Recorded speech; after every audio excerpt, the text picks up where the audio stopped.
Dargang mga balitang nahulikam sa ilang probinsya. Data nga ay nasa mahigit 50,000 pisong kita ng isang butika sa Arevalo District sa Iloilo City matapos malooban. Sa CCTV, tinaas ng lalaki ang roll-up ng butika saka pumasok. Diretso siya sa kaha, nilimas ang pera at tumakas. Batay sa investigasyon, unang pinasok ng lalaki ang likurang bahagi ng butika sa pamamagitan ng bintana ng comfort room. Ayon sa Arevalo Police, hindi pa malinaw kung ito'y inside job.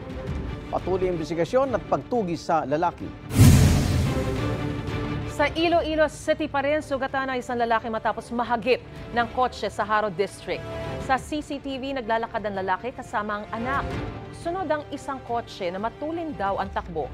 Hindi na nakuhanan ng CCTV, nahagip ng kotse ang lalaki. Imbis na tulungan ng lalaki nahagip, dumiretso lang daw ang driver. Ayon sa pulisya, posibleng hindi nakita ng driver ang mag-ama dahil madilim. Patuloy ang pagtugis sa driver.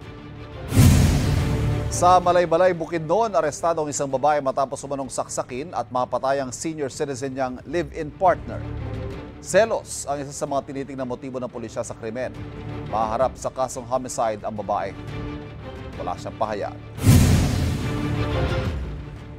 Igan, mauna ka sa mga balita. Mag-subscribe sa GMA Integrated News sa YouTube. Sa mga kapuso abroad, subaybayan nyo kami sa GMA Pinoy TV at sa www.gmanews.tv.